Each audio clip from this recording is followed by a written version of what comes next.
good. They're really nice Sharpies. Somebody stole your markers. Yeah. Hello, Scoot. She loves you, Charlie. No, she doesn't. She stops wagging her tail when she sees you. I'm pretty sure it was actually Charlie who took your markers. He's like too. He is. I've seen him 1,000 times. You have no idea how many times I've walked in and been like, man, I want to color. He's really I'm He mad is about being it. suspicious. I was looking forward to the day that I finally had the time to sit and like draw something, and now my fucking Caitlin's markers are gone, and the ones I wanted to use. No, he's definitely sus. He's like, where did those markers go? There's a bunch of these. That's not it. I don't want those. There's an order to these things, Charlie. Man, The real question is, do you think if you did leave them there, and after all those people were there, that someone would have taken them? I mean, and that someone was confident enough to try and walk out with 2 gallons of I mean, you were there. Did you take them while you were there? No, I didn't go into any rooms other than the living room and the It kitchen. was in the living room, so you're in one of the rooms. That's a dangerous room for them to have been in. Everyone went to the living room. Steal 2 gallons out of that. I don't know. Charlie just gave all the reasons he would do it. I sure did give good reasons. Yeah, those are really good reasons. I don't even like to draw, and those are great reasons. I'm not even an artist. I just wanted I want markers. I didn't take them, but you son of a bitch! How long has this been recording? At least almost 2 a minute and a half. God damn it! Welcome to Shirts Off, Season 3, Episode 18. Alejandro Part 2, or Alejandro State of the Union, or Alejandro, what's Kiks Again been up to lately? Minus Alim yet again. Yeah, minus Alim just hates Alejandro. Yeah, apparently, like the bond we had, I'm just like it's just question at this point. Like it's gone forever. It really is. Like I did Warzone mean nothing to you? Today, myself, Creighton is here. Charlie, Alejandro, our executive producer Caitlin, who may or may not be leaving the room. Looks like she's leaving. Oh, she's got to call somebody. She's got important executive decisions executive to make. decisions. Executive producing to do. Yep. Yeah. She's executive producing the shit out of this. Ted's podcast. here as always. He's been feeling a little under the weather lately. Anyways, hey man, Kiks Again. How's it going? I've been seeing so much stuff on every social media platform that you've been doing. It's been a crazy month, to be honest, dude. I've been doing a lot. Like the organization, the nonprofit organization that I'm a part of, the Progressive South. They really just put me to work, and I've just been taking off with it. I mean, even today, the reason I'm late is because I just finished cleaning up an event I hosted here in Lancaster. We did a canvas event where we just knock on doors and let people know that we're just asking questions. Like, it's a little questionnaire that we have, and the questions are, where do you live, how long have you lived there, and what are the biggest issues you see in the community? And we work directly with city council, with mayors, we've even worked with South Carolina House representatives to get stuff done, really, like to make change. Like, we've partnered with a bunch of nonprofit organizations in Lancaster now. There's a youth boxing program. We're trying to start a gardening program. There's it genuinely just exploded in a month. It's been wild. Yeah. Well, that's good, fantastic, though, man. That's great. I mean, like, all of that stuff sounds incredible for the community, especially the gardening aspect, because we just started I mean, this is kind of a side tangent, but we just started our gardening, but like the way that I guess, like, you said it's working with youth, right? Yeah. The way it, like, I guess kind of, what's the word I'm looking for? Concentrates your focus into like a specific thing. Like, I could see that helping out so many youths, especially in our community that might be led astray by other negative factors. Dude, my in-laws garden, and I've seen their garden, and I went out there once, and I was like, man, I would die if it depended on me to feed myself. And so would this garden. Literally. Like, they're just like, look at all this fruit I have. And I was like, man, I forget that stuff just grows. Yeah, and that, like, there's a lot of people who have jobs to make sure that it grows properly and that it gets picked when it's supposed to get picked. Yeah, exactly. Like, I have a smoothie shop, and like I'm around fruit all the time, and I was still like, yeah, I could not do this. Like, there's no way. And they're literally just randomly do it too, so it's pretty cool. So for sure, getting the youth involved in that stuff. More importantly, we just want like programs and options for kids, because like even me, like people my age, our age, some of them are pretty hopeless. They're like, what's the point in paying attention on what's going on? Because I'm never going to be able to afford a house. I'm never going to do this. Yeah. They have zero hope. Like, even the boxing program one is super cool. It's Red Rose City Boxing LLC, and the program is going to be the Little Homie Project, the Little Homie program. And they'll hook them up. Like, they give them, like, a robe, their own gloves, their pants, awesome. to, like, actually Hell get them, like, to feel, like, pride in doing some boxing. And they have one kid, he's actually a good friend of mine. They've taken him to California. They've taken him to New York to in actual, like, boxing competition. So it's like, give them hope that they can actually do something. Yeah. Think back to when we were all in high school. I mean, our generation, maybe the generation right before us, like, not our parents, but, like, the in-between, and then everybody since has been so not only adverse to hard work. I don't think we ever, like generations before us, got a really good representation of what it could yield. Aside from, forget about houses, forget about, building equity and things, hard work yields a good feeling in yourself. Yeah. And it wasn't until well into my 20s, because I got lucky. I've got a cushy job early, and it's a hard job.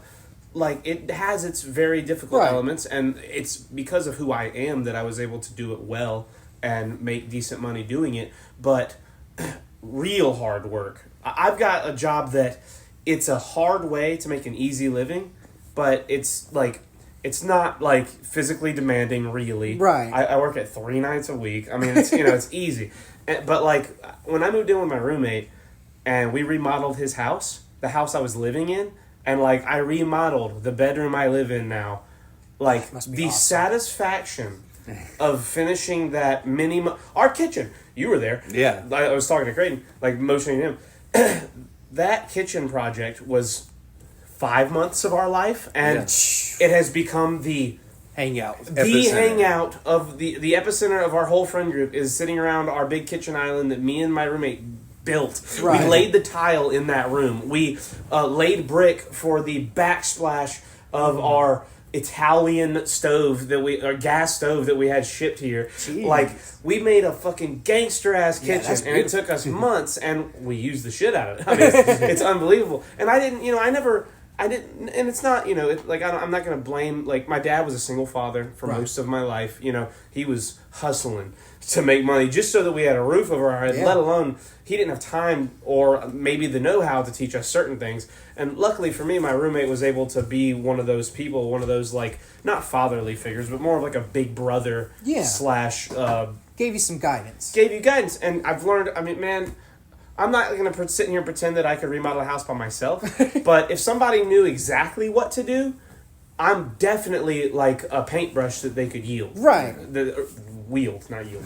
To do that, and that feeling, like getting up today.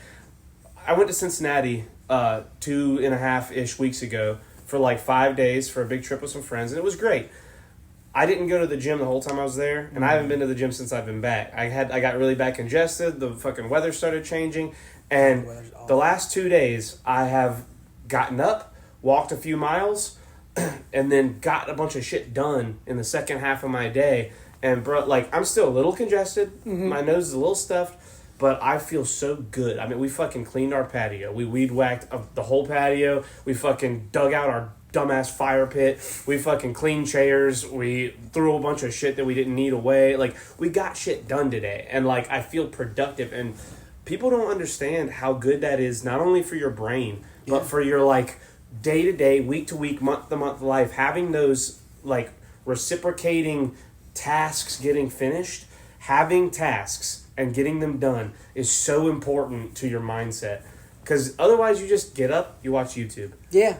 You go to sleep. You get up, you go to a job you hate, doing shit that no one wants done. Like, you know what I mean? And, like, I think that having leadership qualities are so important in all jobs, because there are people that make working at Food Lion fun. Yeah. I know, because I've seen it with this guy. Creighton made Food Lion. People would tell me at Food Lion, bro, this place would suck if it wasn't for Creighton being in charge of shit. Because he at least makes the, like, minute-to-minute part of the job, like, tolerable. We enjoy ourselves while we're here. And that's important at any level of a job. Yeah. You gotta make it fun for the people. At the very least, if it's not fun, you gotta make it like not terrible. Right. Like make the time not hated. Because when time is hated, people don't get their job done. Yeah. I went to the fucking ear, nose, throat doctor 2 days ago, and they had 40 minutes left until they closed, and the janitor didn't want to let anyone in because she was vacuuming, and she said everything's closed. And I called them. I stayed outside and I called, and they said, yeah, we're open, just come on up. Gee. Like there are people that they don't give a fuck. Yeah. They're just like, I'm not dealing with this. Go, leave this place that's open for another hour. And, like that's wild. Yeah. That people have that mentality. That's a real thing. Yeah, like, and that's why I think programs like the ones we're trying to like sponsor and get started are important. Because like, yes, I got a job when I was like super young, and it was terrible. But like you said, I was able to get things done, and I was able to get money in my pocket at a super, super young age, and that felt amazing. Getting that money in your pocket and realizing that you now have the control Exactly. like over your own destiny is so nuts. It is such a separation. And like I love my brother and my sister to death. They waited just long enough where when reality set in, they were like, shit, this is tough. You know what I mean? And I see it a lot. Now granted, they both bounced pretty they're doing good in the other direction, and they like understand now just how important it is and how like how well off you can be if you just budget yourself. Yeah, and I think that's important to start teaching at a young age, because that's not something anybody teaches you. Like, you really just have to either experience it or find someone who's willing to show you and be like, hey, here's some advice because I experienced it or I was taught by somebody else. It's not something that you like learn in school, or it's just readily taught or even talked amongst themselves. Yeah. And even like the programs, I think the job is nice, having money is nice, but let kids be kids, you know? Yeah. Like, even with like the shooting that happened in Walmart, some people on like Facebook and stuff like that were talking about, here's a list of jobs that all these 15-year-olds, like some of them were like 14-year-olds can be hired, 15-year-olds can be hired, 16-year-olds can be hired. Yeah. And I'm like, why not just let them be kids? Have them have passion projects. Well, and that's the other thing. It's like there's nothing to do around here that is like kid centric. Yes. It's either shit. It's either shit for toddlers or it's shit for like people that are in their retired. Actually like, old. Yeah, not like, even adults. I mean, just old. we have 2 parks in Lancaster, and we have 80 and bars. they're both and they're both in terrible condition. Yeah. Like they're not in great. And so are all the bars. There's not the thing that sucks about this town is we have an influx of people moving in, and we have no fun. There's nothing for them to do. There's nothing entertaining. You have to go 40 minutes away to have a good time. Yeah. And we need a go-kart You and me track. will talk about this off podcast, but like trying to fix that. Yeah. But We need a Yeah. go-kart track. That's what we need. A go-kart track. among other We'll cool get stuff, the kids I agree. that he's talking about. We get child labor involved. We get them to build. Okay, the hold go-kart on. Let's track. be careful when we throw terms like that around. This will definitely get used later in court when Listen, that happens the because kids you are won't u- check the someone's kids- ID. They're building the and hire them. go-kart track for themselves to use. It's like a self-fulfilling Right. prophecy. Right. Sorry, At that I point, know you you got to were- call them interns, Unpaid interns. unpaid interns. Yeah. We were we were paid interns, but we were very poorly paid interns Yes. for Learn TV for a long time. For years of our But lives. but I will say the lessons we got out of that job, I've carried with me for the rest of my life, or will carry with me for the rest of my life. And that's the thing, though. You did it because you're interested in that world. Yeah. Even if you didn't get paid enough, you're like, this is involved in the realm of what I want to do enough that I'm gonna stick it out. Some of these kids, that's all they need. Just it might suck, it might be tough, because even football, I used to run cross country, and my sprints are pretty fast, because I was a big kid and nobody expected me to just book it. Yeah, just book it. So I usually would overtake a bunch of people, but the football coaches would see that and they would be like, come play football. And I was like, hell no. You guys train way too hard and don't win any games. All you do is hurt each other. Right. Everyone gets hurt and no one succeeds. But some of the kids on the team, they're like, football's my life. This is my passion. This is it. And I'm Yeah. like, good for you, Yeah, it's because you watch it.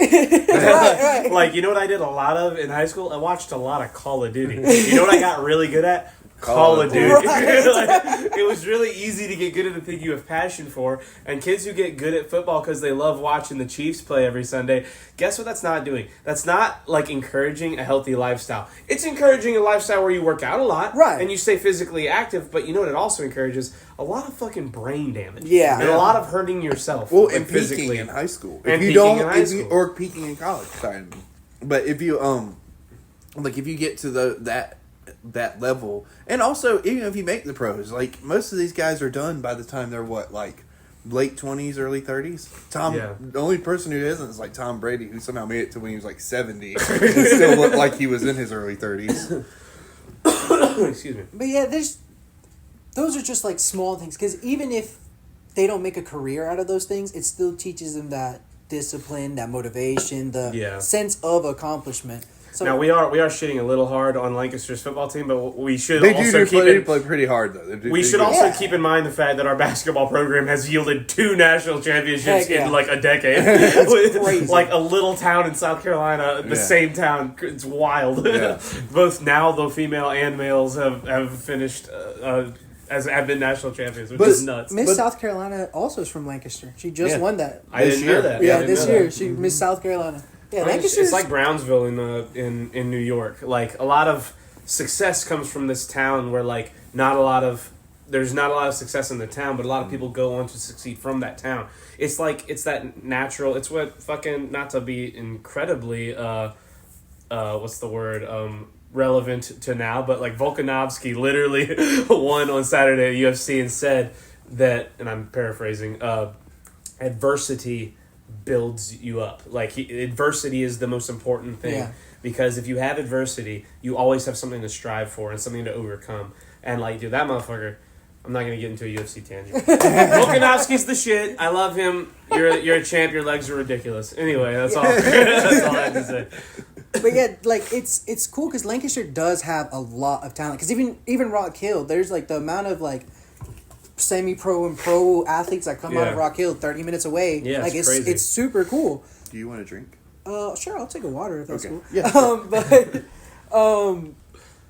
He completely threw me off for a second. I'm sorry. No, you're good. I thought we were getting up and getting a drink and not being like, No, hey, do you want anything? You're good. But yeah, these like there's a lot of talent here, but there's something about this town sometimes that I feel like people are like even afraid to produce their talent, like announce their talent, like they stay hidden because it's almost like embarrassing. I think it's less that it's embarrassing and more that a lot of the people here, and we know them, have been repressed. Yeah. Like not just by society, not just by all these other factors, but the biggest repression is there's like a repression of the family here that keeps you from being the version of yourself that you want to be because of stuff like the internet, because of all these things that we're able to fuel certain fires in ourselves on our phones and online that we can't do in the... What are you looking at? You're freaking me out.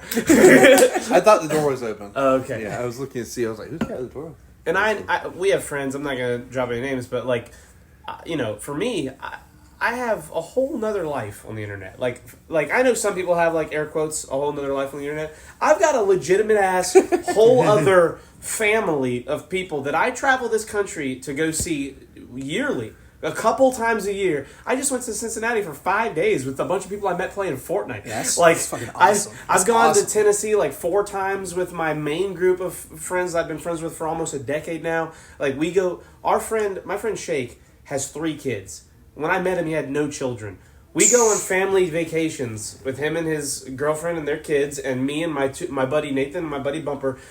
We are a family unit. We go on vacation as a family to Dollywood, so the kids can play at Dollywood, and we can like be their uncles because they know us as Uncle Bumper, Nathan, and Charlie from Discord. They put on the headphones. Awesome. They talk to us. We've played video games with the oldest boy, Caden. Like this kid is a gamer. Like this is a whole nother life, and that's just the people I'm really close with. I've got a bunch of people that I'm like Alejandro close with, or that I'm like fucking Aline close with. Right. Like dozens. I've been to California fucking 5 times. I've been to Vegas 3 times. I've been to Atlanta. I've been to Michigan a few times. I've been to Miami. I've been to Tampa. I've been to Oklahoma. I've been to Dallas. I've been to fucking San Diego. I've been to so many places in the name of video games. and not even always, for a long time it was because of events like MLG Call of Duty. That's where the hub was, so my buddy Nick would host an event like kind of outside of that, and then we would all meet there. Well, now he gets fucking stupid famous. He starts hosting his own shit. So now it's just the like-minded people that are all part of his community coming together and like, oh, I'm friends with these 8 people, and these 8 people each have 5 friends that are like, it's like a spider web effect of all these like-minded gamers getting together. I've met people that live 40 minutes from here that I never knew, and that I just went to Cincinnati with. Yeah. Like people that we met at the mall that we didn't even know were at the same event as me in Tampa until I wore the shirt from that event at the Pineville Mall where he was working at Vans, and he wasn't even there as a fan. He was there with his buddy who's a fan. Right. And now all 3 of us are in the fucking short film community of Charlotte. Yeah. Like this crazy world has been shrunk down to the size of our cell phones, and in a lot of ways it's amazing, and in a lot of ways it's the worst thing that ever happened to us. And it's crazy the dichotomy of those two like scenarios. Yeah. Because I would probably just be working at Walmart miserable like some people we know that have never left this town because of, you know, the confines that we all had to deal with. But some of us were lucky enough to figure out a way to claw out of the fucking Sarlacc pit and go live our lives. I think you said the key word in what you were saying. The key word in there that you said is community. Because that's all it comes down to. You are able to connect with all kinds of people and do the community. Because like you said, it feels like a lot of times in here it's like family-based. Like it's this small little group. But once you start to build a community, like you can have your small little groups amongst them, but you need to be a part of the bigger picture. And I feel like that's like the message that's missed a lot in Lancaster, that if the whole world. Yeah, the whole world, really. Like our parents' 100%. Generation and the generation before that. If you watch all these movies, what was the mentality? You got to be able to take care of yourself. Yep. How about no? How about you got to be able to look out for the people you love? Yeah. Like, if you have a child and guess what? You have to work a job because you got to pay for this kid's life. Well, guess what? There are people you know and love that want to help you. You don't have to be able to do everything yourself. You need to be able to rely on your grandma, your sister, your brother, your friend. Like, if Creighton has kids, I'm gonna be their uncle. Right. I'm gonna take care of these kids. Yeah. Like, you know what I mean? Like, they're going to be my family. Like, not even like with no biological strings attached, they will be more family to me than most of my family is to me, really. Right. And it's just, you know what I mean? Like, to touch on what you said with community and what you're talking about, like, you know, how many people do you know that's, you know, younger than us that, you know, just comes over and hangs out at other people's houses? Yeah. You know what I mean? Anymore, bro, really. it's that I mean, just Saturday we were having, we had a little small birthday party for me. Yeah. Not to toot my own horn, but it was my birthday this past Saturday. Where's my gift? Anyways. I brought Oreos, man. I was like, hey, like, you know, let's just cook dinner and hang out. And we hung out, we ate, we watched a movie, played some video games, and then called it a night. Like, I mean, nothing crazy, but I mean, like, that little bit of just chilling and hanging out and actually, like, you know, communicating with each other and, you know, face to face. Yeah. It was good for us. Yeah. We played Halo for an hour and a half. We played Halo Reach, split screen, 4 players. It was so nostalgic. I had so much fun. I was so mad they didn't have firefight. I was like, we got a 4-man team. We can do this. We literally, like, I'm setting up a LAN center at my house so we can do that, like, with 4 screens and actually not. We were screen cheating the whole time. And it does take, like, 28% of the fun out of it. I mean, it depends on who's doing the screen cheating. Well, there's no stopping it. The Forge map on Reach is so huge. Like, we were honestly looking at each other to figure out where we were. Yeah, like, wait, what skyline are you looking? Oh, you're over there. Okay. And I was like, yeah. And then it takes 70 seconds to get there. But I digress. And then he made teleporters everywhere. And then that became fun because I started jumping through different teleporters and popping up. And I was like, it was great. Where are you? It was lots of fun. And it's cool because, like, you felt nostalgia with that because, like you said, there's something we experienced. Like, I try to think about the younger generation, and I've talked to some of the younger generation. I'm like, what makes you nostalgic? Like, granted, they're not old enough to look way, way back, but they can't. They're like, oh, there was this meme, there was this trend. It was never like this event, moment, right? This thing, and it's cool though because where the smoothie shop that I have is right in front of the Carolina Court Assisted Living, so it's like a poor neighborhood. Mm-hmm.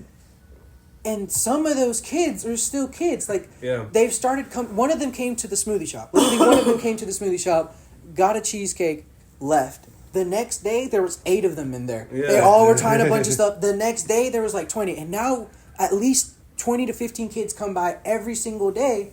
And they're always like on their bikes, super sweaty, with basketballs, covered in dirt, covered in grass. And it's like, it's sad because just because they don't have some of the resources, they get to experience some of that fun. Yeah. But they would rather have some of those resources. Yeah. So there is no like balance for that. Yeah. Like, because again, we grew up when like the technology boom happened. Like we still experience some of that. So I feel like we got a super, super healthy balance of it. Mm-hmm. I don't know if it's healthy. I think it's the healthiest. Yeah, that's fair. You know what That's I mean? fair. I think Yeah, there's yeah. a difference there. There's Because the there's a lot of best- people our generation that are obsessed Yeah. with their phone, their laptop, pick a thing. Like, And they I don't can't think get there's off a way of to it. wind that clock back. No. I mean, it's if an anything- uncapped genie bottle. What it's we- over. Like that part, that's a genie. We're never getting back in the bottle. All we can do now is adapt to the hellscape. Well, that's what I was going to that say. has like happened. The best thing that we are good at as a species is adapting. And I think like part of the answer to what you're talking about is like building those community hubs. I mean, like your smoothie shop is quickly becoming a hub of communion and a hub of like being able to get social and be face to face with people in a way that they can't get from just playing on the phone. Yeah. And but you know, they also probably don't have the resources to be able to have that ability. Yeah. That's why I say I think like we had the best of it, just because we were forced to adapt super quickly. And it's not that we did a great job, but what we did ended up kind of being the best way. Like if we can implement the way technology was in our lives with the current generation, I feel like it would be way better, because Right now, everybody's saying private school, but I don't know. I disagree with that. The problem is, the solution is not put all the kids who can afford private school in private school. It is try and bring a semblance of the private school lifestyle to public school. Yeah. And like have teachers that are paying attention, that are trying to better the kid. But I mean, that is such a multi-layered problem. We're never going to be able to actually have that conversation. Who was it we were talking to that was saying that like the school doesn't have to report how they spend their funds, so they could be doing whatever? I don't know if that's true or not. But I don't know if I was part of that. Very recently, we were talking to somebody, and they were talking about how like the budget is spent here in town, and like one of the things they touched on was that the school doesn't have to show what they spend their money on. Like they could be spending it on whatever. What are you looking at? Nothing. They could be spending it on whatever, and like us not understand it. But maybe if they were more, what's the word I'm looking for? If they were more like upfront with like this is what we're spending on, we could be like, all right, well let's look at what these private schools are spending their money on, and go from there. With the private schools, it really just comes down to the like small factors of the classrooms are smaller, the food is healthier, there's better things going on. Chase that truck. I was making sure she's like bad about chasing cars. Like it would be great to integrate some of the things that private schools have into public schools, but I don't understand why people have that issue, because they would rather have the private schools, but it's like, why can't we just do that? Yeah, with the public schools. Yeah. Well, I think and then you don't have to pay for it either. I mean, like your taxes pay for it, but I mean, like I don't. With all the government corruption that has happened over the years, and how much of a push there is to stop all the corruption, I don't see how we don't, like how Congress, somebody doesn't just decide any government money that is spent, there needs to be a legitimate public printout of the receipt available for every dollar that our money goes to. I just remembered who I was talking to. It was a legitimate source. They retired out of the school district like maybe 2 or 3 years ago. Okay. Yeah. Okay. Was it who I'm thinking immediately? It's probably who you are thinking immediately. Okay. But Did this person call you recently to give condolences? No. Oh, okay. This person, I'm not going to say anymore, but you know this person very well. Okay. This person has also told me, or in that conversation was like, they would have to order textbooks instead of like being able to just purchase virtual books to update. Yeah. So by the time they would get the textbooks, I mean, a year or two down the line, they're already expired, and they've spent X amount of money on books. Just they're waiting. Probably, it's just waiting probably on shit to hundreds print. of thousands of dollars, if not more. That's why, like, I remember, like, maybe a year or two ago, somebody was like, Mr. Beast should run for president, Mr. Beast should run for president. And, he commented on it, and he made some solid points, because he was like, I I would, but I won't get as much done as president as I can as a private enterprise. Right, Yeah. and Like, as much hate as he gets, the man's putting wells in Africa. Yeah, He's exactly. like saving mother. He's like helping kids. Like, he's doing shit. exactly, and his thing is he's always been super vocal. All the money he makes from his YouTube videos goes right into his YouTube videos. Yeah. So he's like, all my finances, everything is right there available. He's like, if I ran for president, I would do everything the exact same way. Why wouldn't I? He's like, that's how I run all of my businesses, like all the Yeah. whales in Africa. Like every money I get, all the money I get goes right into it, and it's right there He publicly lives available. in like a cul-de-sac in like normal houses with his buddies. Like Right. they're not living in ridiculous mansions multi-million-dollar somewhere. mansions. Like they travel a lot for their Yeah. stuff. Yeah. But like they're legit live in like a big neighborhood that he basically bought to film a lot of this stuff. Like, and I mean, don't get me wrong. Everybody will have a problem with anybody who's got that much money, and I'm Yeah. sure that somewhere down the line he's done something bad. But at the end of the day, man, all the innovators did Yeah. something shady. Like, let them innovate. They gotta innovate. Well, they gotta let this dude it's put wells like, in you Africa. know- The governments aren't doing it. right. A Like, person has I multiple have to pee actions so bad I've been that holding it. are, you know what I mean, like some good, some bad, you know. it's just why are we keep voting in the bat? Like that's the part that doesn't make sense because you have good people out there and you have people who want to do good, and more importantly, like even in this town, there's people we don't trust in office. Like Yeah. I've been involved in the politic world here in Lancaster a little bit. And some of the people I've talked to are like, yeah, I don't trust such person. I don't trust such person. I wish we can get these people out. Some of the older people that I've had conversations with, I was like, man, if we could replace 90% of the people who are in charge of Lancaster, that'd be great. And, like, it's such a common thing that's brought up, but they keep winning.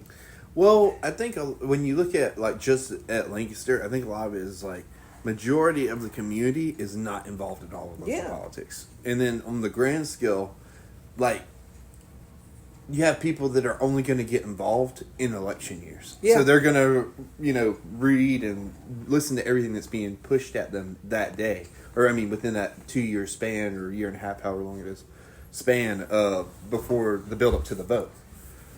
Yeah, And I think they get swayed by that. But as the people that live in that world pretty much, like, all the time, like, you know, yourself that wants to get involved, wants to make a difference, wants to learn about the community, you know, we have to find a way to communicate and streamline the knowledge that you know from your everyday experiences to the everyday person that's not in that world.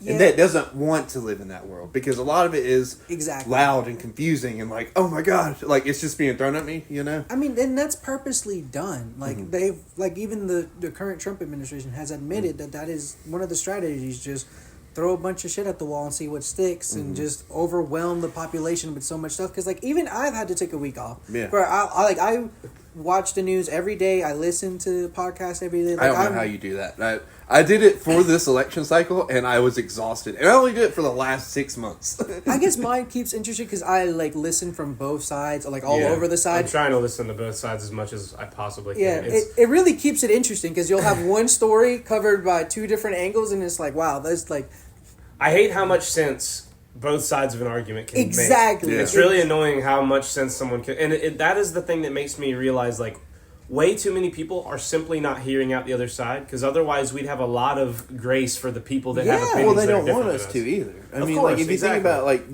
their bread and butter is keeping like the everyday person dumb. Yeah. You know what I mean, to all this stuff. Because if the moment that your everyday person is Waking up from the Matrix. waking up from the matrix or quote unquote or being more educated about what their situation is, the more they realize this is how I can change it, and that loses the money. Yeah, because like again, even just talking more to the community around me.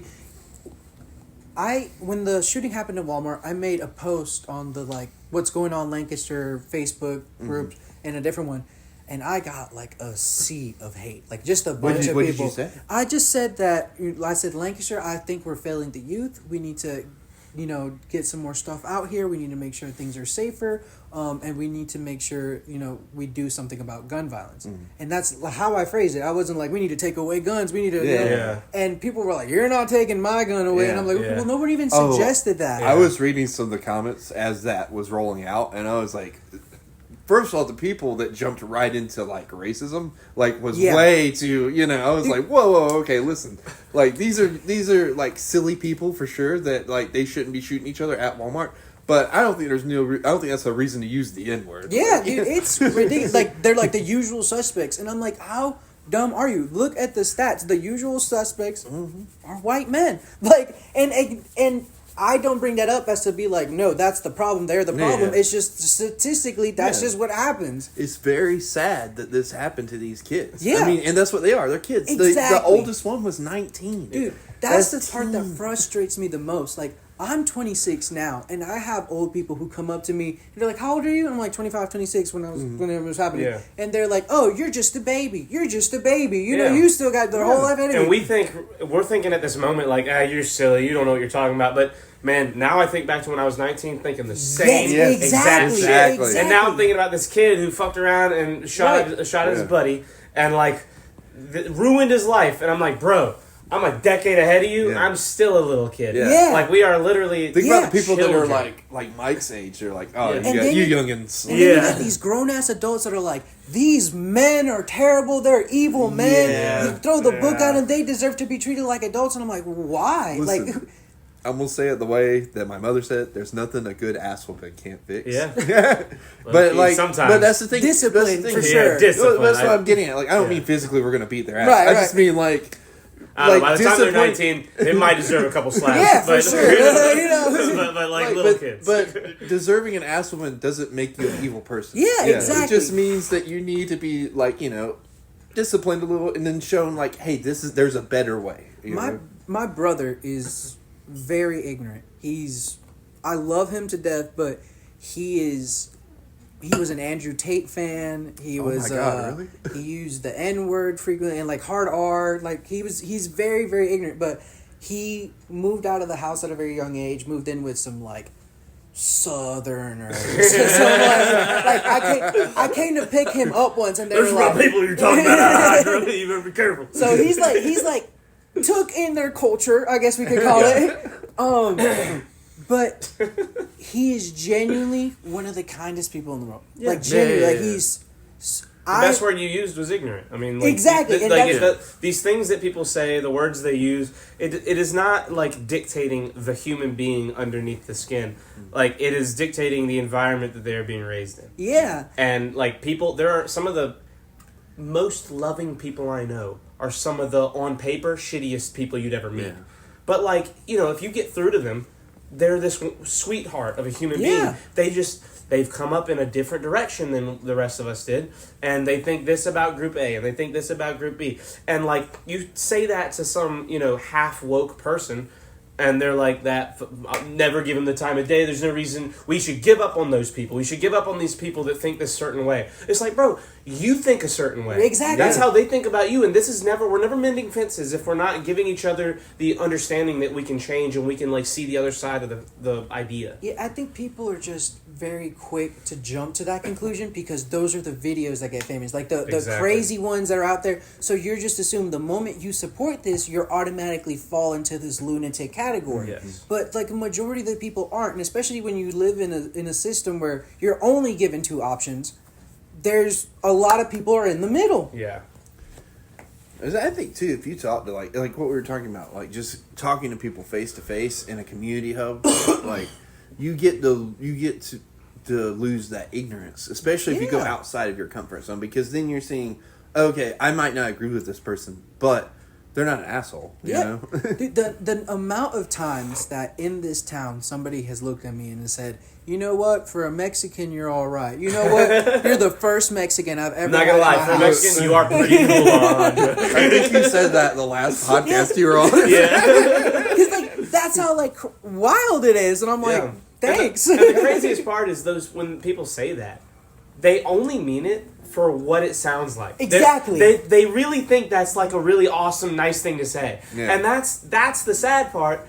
And it's not sad. 100%. Look, if you hear me say this and you're one of those people that said that thing and you think that I'm saying some kind of pity thing, I'm not. When I say it's sad that people will hear that and think that that's a bad person. Mm-hmm. No. The problem, if you can even call it that, is it's an ignorance. Yes. Ignorance is the best word you can use. Man, ignorance is one of those words that, like, if you don't really sit back and let what that word means hit you, you think it's an insult. For sure. It's not. Exactly. It just means you don't understand what you're saying, what's happening. And, man, I got a couple real good lessons early in the gaming community from a couple old head, smart, just guys who had already been there. They're like, bro, look, you're being kind of ignorant. I don't want you to think that we're trying to be mean or anything, but this is what you're doing.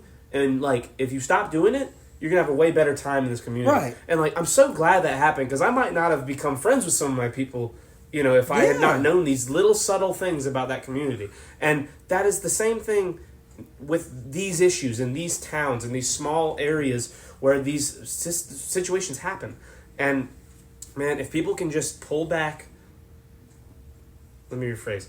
If people can accept that they've been ignorant, that's where all the change is going to come. Exactly, because even when those people have said that to me, like, you know, for Mexican, you're good, I was never offended. Like, genuinely, I was never offended because in my head I was like, this is the beginning. Yeah, exactly. The next Mexican you see, you're like, you know, the last one was all right. Yeah. So let's at least give it a I shot. am 50% more likely to be friends with this Exactly. Mexican than I was a year ago. I had an English teacher in high school. I cannot remember her name. She's a dinosaur. She hated me. Damn. I had her my senior year. I did not need her class to pass. She did not like me, so I just skipped her class all the time. Yeah. But the reason I was not a huge fan of her once is because I barely paid attention to her class, but this was so crazy that it caught my attention because she was like, all I'm saying is I've met a few Arabs. And oh my god. She said this in class? In class, dude. Oh my god. This class was like 80% freshmen and then seniors like me that just needed a filler class. Yeah. And she was like, I've met a few Arabs and I just haven't had a good experience with them, so I tend to stay away from them. Well, I mean, they are Arabs. They're scary. She was like, does that make me a bad person? Does that make me racist? And I was like, yeah. Bitch. That's crazy that makes you racist. Yeah. And she was like, oh, well, I guess I'm racist. And like that was the end of the That was conversation. the whole conversation. And She was like, oh, okay, I am a racist. Like, she was accepting it. yeah, exactly. And I was just like, what the fuck? Where do we move from here? Like, I don't like the Dutch myself, but aside from them, like, I'm accepting of being that racist, but not anything else. That would be crazy. I like how she's like, well, as long as it's just the Arabs I'm racist to, that's what it feels like. Because she openly, if you're in the room, she's like, well, if the Mexican thinks I'm racist, am I okay with that or not? And apparently, well, the thing was when she said, you don't remember her name? Gulledge. That was her name. Damn, not Miss Gulledge. Yeah. That's crazy. And I'm not gonna lie, like, the reason I also felt some kind of way, because when she was like, the Arabs, like, her eyes got a little wide and made direct eye contact with me. Damn. So I was like she wasn't sure. She was like looking at me, and I was like, I'm gonna just guess. Like, it could be Indian, could be Mexican. You might have some of that. Yeah. Are you some of that? Right. She's That's like, even wilder. If she's just rolling the dice on that and then says that, because what if you were? You know? I was the only Mexican in like the room too, and I was like, that's like hoping a mixed dude is just human. Like, that's wild. Yeah, trying to get away with some words. like it was. That's nuts. It was genuinely like crazy, and I'm like, this woman teaches, and she's been teaching a lot, and she was apparently a good teacher to a lot of people. Yeah, and a lot of white people. Yes, yes. She was probably an excellent teacher to a bunch of white girls. It's actually super funny because one of my Hispanic friends, I told him that, and he was like, dude, I don't believe you. He was like, dude, I fucking loved her. She taught me so well. Yeah. And I was like, think back about how she treated you in class. Why did you like her? He was like, dude, the extra attention she gave to me, like, I felt like she was close. And I was like, how did this attention sound like? And she was like, I don't know, dude. She's like, I guess you knew, like, I would struggle, and she would come over and just, like, pat my back. And I was like, and was she like, you're doing good, buddy? And he was like, damn, dude, fuck that bitch. Because it hit him in that moment. Like, yeah, like, she was coddling me like a little kid. Right. Like she was like, because she thought I was lesser. Exactly. That's nuts. It hit him in that moment. Damn, Miss Gulledge. That's crazy. I don't even remember her, so like... I never had her. I remember like knowing her though. I had all mine were pretty great. Do you remember Mr. Gay? Mr. Gay was great. I liked Mr. Gay, and I never took his classes. He was a phenomenal person. Like aside from being an English teacher, almost every English teacher I've ever had has been pretty great. Now I think about it. Miss Gulledge was also an English teacher. Not her. I said almost everyone. I had Miss Allen, who I, to this day, like, female role model. She was, like, one of those, like, shining star teachers. And then she fucking left after 10th grade, and I was, like, so sad. Ooh, by the way, shout out, speaking of English people that are great, not the others. That one. Professor Suzanne at USCL, great English professor. Great, really helped me a lot writing some of the comic stuff that I've written. Also has kept in touch with me since I left college. And, That's awesome. Wrote a sweet note after my grandma passed away. And super we saw her at a coffee shop one time. Remember? I was like, Yes, we should I have her. did. Yeah. Really awesome lady. Doesn't look like she's aged at all. I've She known would that be a woman cool for guest. almost 10 years. And she Yeah. looks exactly the same as the first day I Yeah. met her. In all of high school, I only had 2 teachers that I didn't like. I'm not going to say their names, Oh, I know who it was. but Miss Uten was one of them. Damn. Well, that's your own red wagon. Yeah. She... Is that what she's saying? Yeah, all the all time. the What does time. that even mean? Man, what the fuck is... Dude, one time she said, my mom is sick, and every single kid in the class went, what? You have a mom? Exactly. She was alive? That's a lie? She told me... She told everyone in the class that we needed to look something up when we got home for homework, and I was like, can I just go to the library and do it? She was like, why? I was like, well, I don't have a computer at the house. And she was like, why don't you have a computer? Like, very, like... Accusatory. Couldn't believe I didn't... Like, refused to believe I didn't have Are you one. trying to buy me one? Yeah, I was like, bitch, you want to get me a laptop? Right. We're poor. What do you want from Right. me? Like, we can't afford we don't have internet. Forget about a computer. We don't even have internet in our house. That's like, my dad's phone has like 6 gigs of internet, and he lets us watch YouTube on it. Like, that is our internet dose of the month, is 6 gigs of YouTube. I get 2 Uber Hacks for Nova Minecraft videos a month. Like, what do you want from me? And she was so... From that day on, I remember just thinking until that day, because as a kid, you know, and you're a little kid in 9th grade, as a kid, you kind of have this idea that teachers are all good and they want the good for you. That was my first wake-up call of, whoa, this lady's a fucking, like, bitch, like, Yeah. for real. Yeah. Like, she's not here to, like, do the good thing for the kids. She's, like, working for a paycheck. Yeah. And she's had enough, and she doesn't, like, treat people with decency. Because she said it with venom, bro. Yeah. It was, like, dripping. I mean, just like embarrassing you. As a Yeah, kid. in front of everyone. Yeah, Like, you it was don't fucking want. I brutal. mean, like you don't want to talk about your financial situation at home. Exactly. Especially not at 14. I had 2 classes in all high school that, like, to give our school credit, the teachers, whether they were getting paid well or not, they were trying, man. Yeah, a lot of them. We had a lot of really good teachers, really trying For their sure. best to do what Mr. they Fleming. could. Mr. Fleming was the is great. shit, bro. He Shout out was awesome. Mr. Fleming. That's Shout out another Mr. Selmer. Shout out David. Miss Z, Miss Z. Miss Joyce, Miss Joyce. Shout out Miss Allen. Shout out Miss Coach Fair. Coach Fair was awesome. Miss Wallace. That was the other English Yes, teacher. yes, Miss yes. Wallace was the shit, bro.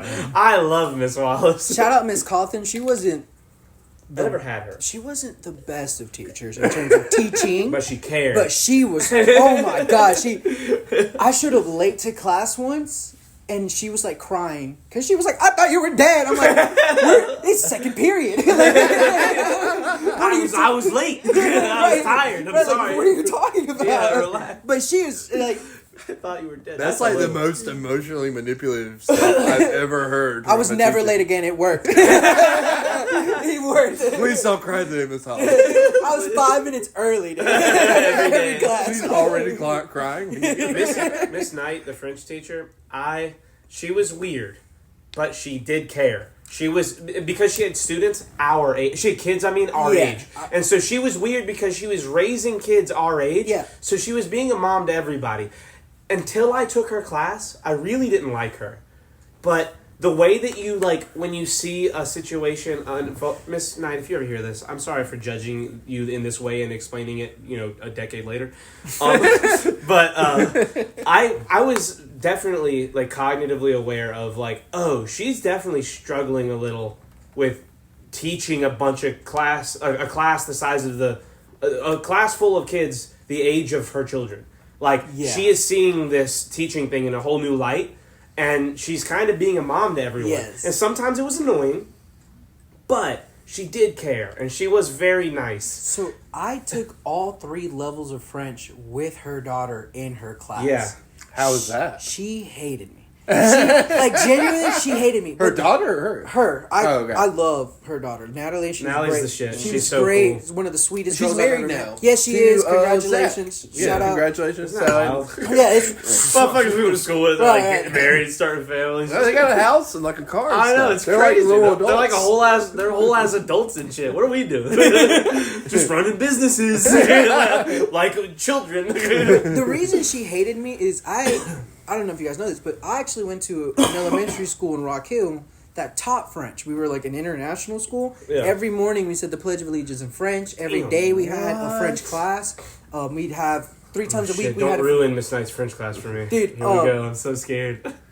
Do it. Hold nothing back. She is okay at French. Yeah. She can speak French, but if she were ever to be face to face with somebody from France, Would they just be like, speak English? exactly, Yeah. 100%. Because like, and it was even evident once because she turned on the radio one time in French music, and one of the songs was like hitting. Like everyone in class was like, "Yo, what is it?" And so we asked like, "What are they saying?" So we can at least look up the lyrics and we can look it up. And she was like, and because the song was going so fast, she was like, "Go back to doing your test. I'll try to find out what the name of it was." Because she couldn't just spout the words out of her Yeah. mouth. And she also didn't like. She was a fan of France. Exactly. And because I had that background in French already, I know a lot of French, and I feel like I can understand French a lot because when we were taught French in elementary school, we had a teacher come in 3 times a week. She never spoke a word of English. So she came in and she said, "Hey." It was real French. Right, Yeah. exactly. She was like, "Hey, my name is Madame Knight. From now on, I will only speak in French." And then never heard her speak English ever again. Yeah. Like, it was, like, we were immersed. And even when we did it on the TV, because we did it every single day, it was just French. So I understood a lot, and she hated that because Yeah. She wants to teach, not be taught. there was multiple times where I wouldn't pay attention, or like I'd have my head down because I already finished my assignment, and she would be like, "Alejandro," and just start spouting out words in French. And she would try to use like big sophisticated words sometimes to try to trip me up. And even if I didn't know them, I had enough context clues with the French that I did know that I would respond to her in English. And the first time I did that to her, like, she literally paused, took a step back, and she was like, "You still need to do your work." And I'm like, "It's Yeah, right exactly. here. Like, it is Yes. right here. It is done. I'm sorry." What was his name? This reminds me of the guy that you would like sleep in his class. That's what I was about to say. Like- Who was the like hot white soccer coach who came Nelson. in? Nelson. Yeah. Mr. Nelson. Mr. Nelson. Listen, if you ever hear this, I loved your class.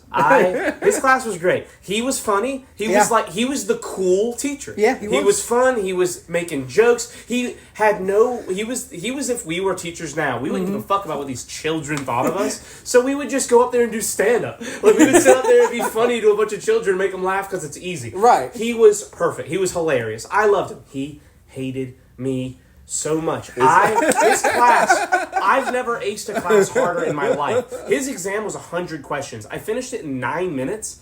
Michael finished it 2 minutes after I did. We had the class together. Hell yeah. We didn't miss a question. We both aced his exam in 10 minutes, 100 questions, ding, ding, ding, ding, ding, no, cake. Never took a note.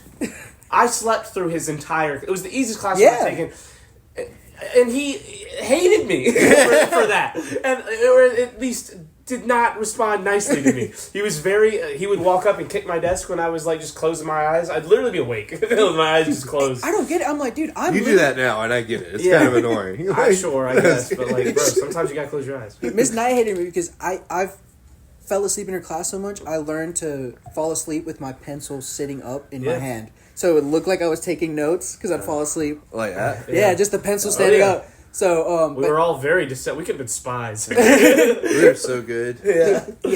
my long hair I abused because it was jet black. I just had wired headphones at all times in my ears, and every test we had, cheated. I would just voice record myself, giving me the answers.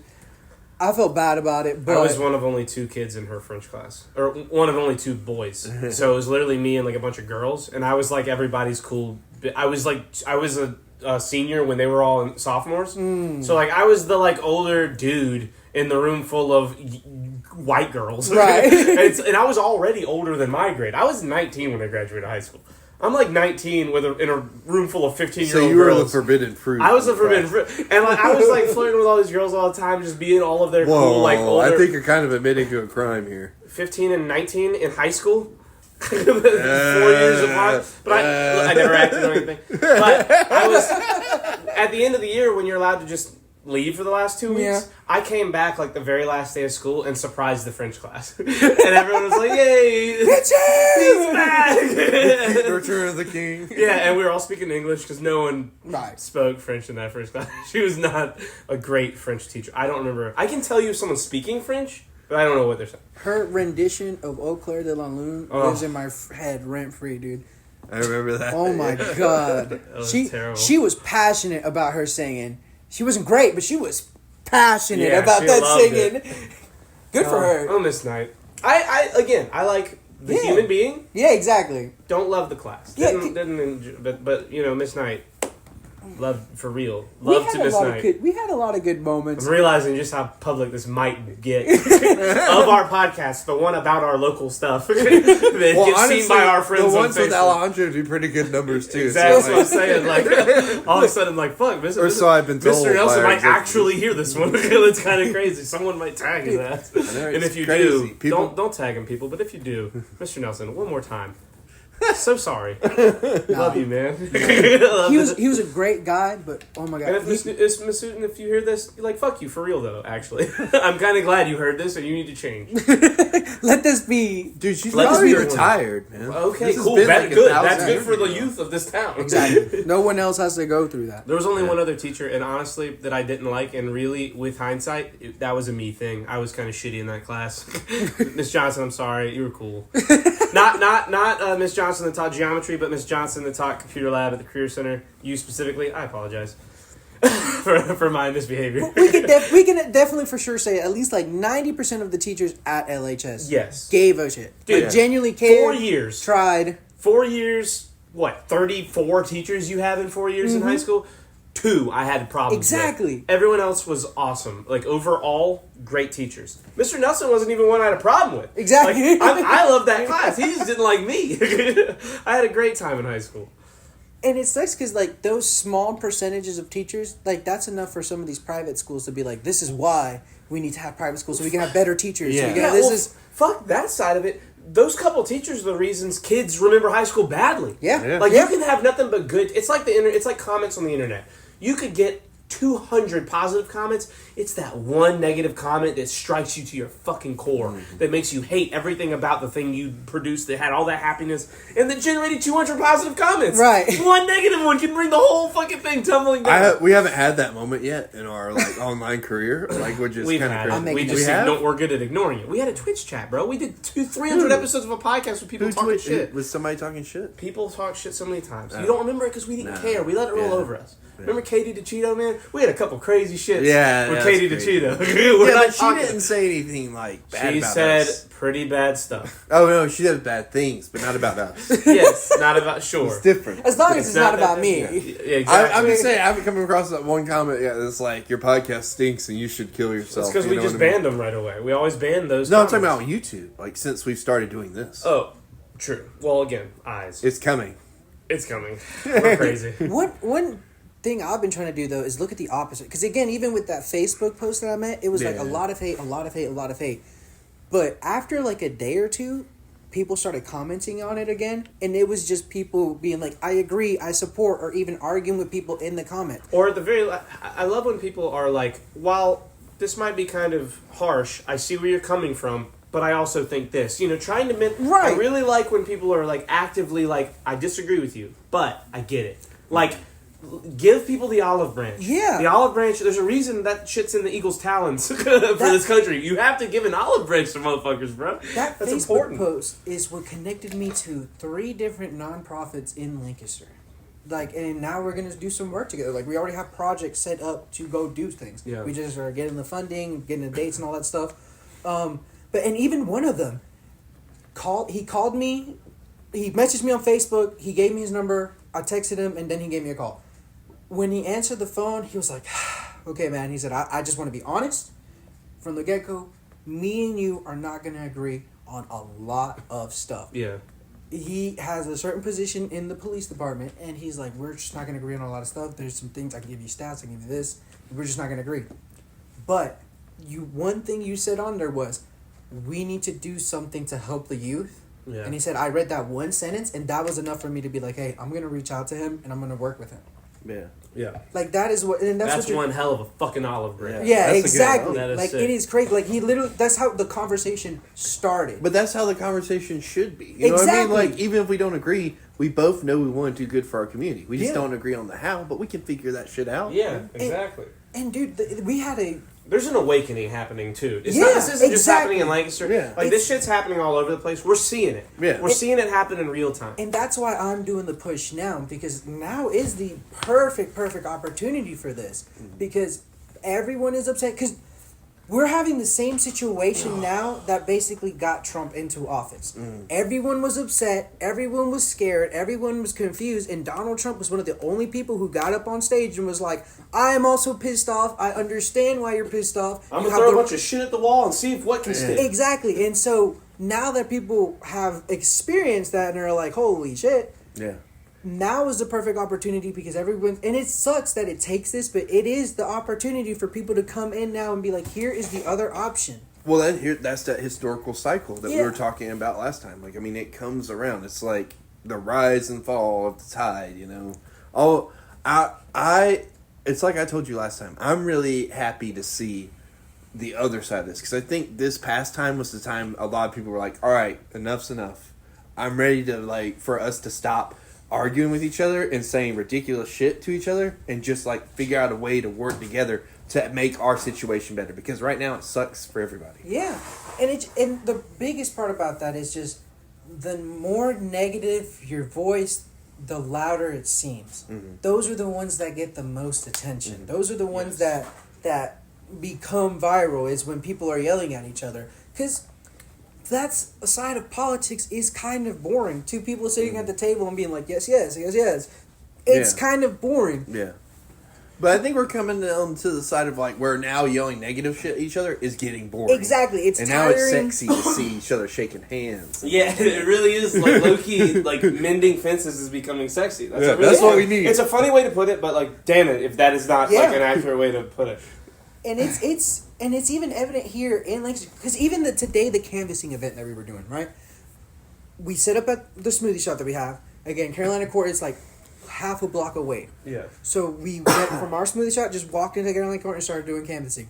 I set foot in Carolina Court, and there was a family walking past me, and I was like, "Hey, how are you guys doing?" And the lady just like looked at me, mean mugged me, and I was like, "Do you have a moment to talk? Can I get like 5 minutes of your time?" She said, "No."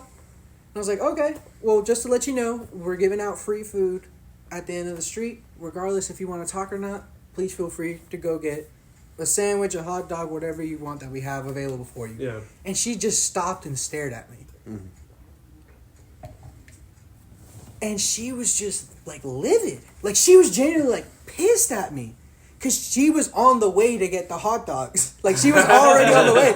And now she's like, if I get a hot dog, does that make me a woke liberal? Like I could see the wheels turning in her head. And all she spouted out at me, she goes, "You need permission to do that." And I was like, well, it's my smoothie shop, so please feel free to go get some food. And so I let the people know, hey, there's going to be a woman coming. She's probably not going to want to talk to anybody. She's probably going to be upset. They said, they gave her the hot dog. She sat there and ate. And she was like, hey, would it be okay if I get another one? Like, it was a one per person thing, but we're dealing with a low income community. And we gave her another hot dog, and she ended up signing our petition, taking our survey, and all that stuff. And it's like... And that is so. The food line I used to work at is near that community, and like so, a lot of the same people we'd see would be people from the community. But like, it is this weird, like, kind of like roughness to it that they don't want to like be acknowledged. You know what I mean? Almost. It's because we live in a time where it's almost embarrassing. Like, it's almost something that you should be ashamed of. Yeah. The fact that you need government handouts, that you need this, that, and the other, when it's okay. Like, if some people need help, and that's more than fine. Because I'm one accident away from needing government help. Yeah. The majority of people. All of us. Right. Like, my tire goes out. We're going to have ramen for a couple of days. You know? Exactly, Like, yeah. we're all in that position. But for some reason, it is so taboo to just be like, I need a little bit of help and a little bit of assistance. But it's only like that in the bottom, like for the poor people. Because, again, the rich get more government subsidies, more government assistance than most people in the bottom. Like, it's just a fact. And when they do it, it's a smart tactic. It's a smart When move. we do it, it's a sign of how poor we are. Exactly. Yeah. Like, you fucking peasant. And it's like, Yeah. make it make sense. Like, Yeah. use the assistance you have. Again, it comes back to that, for some reason, there's like a sense of shame and like, Yeah. Or pridefulness. About yes, it. yeah, pridefulness. Because, again, even going back to the talent, there's talent here, but some people are like, there's so many amazing singers in this town. Yeah. Like, some of the choirs that are around this town, some of Yeah. the churches that are around this Yeah. town, it is I've angelic. never met any of them. Michael Catone. Oh, yes, yeah. Right, there's some serious. I mean, even Aleem, he is Oh, one yeah. of the Yeah. best freestylers I've ever heard. I mean, Yeah. I remember him in high school. People would just shout random words, and he Just fucking go for it. bars too. Yeah. Like, it's not like he was just like, yeah, bar, car. You know, like it was actual like, but he was actual. Yeah. He was doing something. Hey man, you just cooked with it. That was a bar. Oh, that was pretty sick. And then it's just, and Aleem, I don't think he had shame or anything like that, but he didn't have the resources to fully just dive into it. Yeah.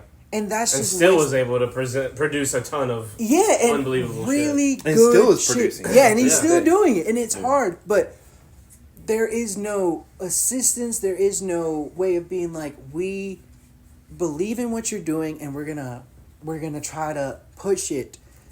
And that's why I got lucky with this Progressive South, guys, because my boss, his name is Brandon Upson. He's like worked with Obama. He's done a whole bunch of stuff. He's an insane man, genuinely.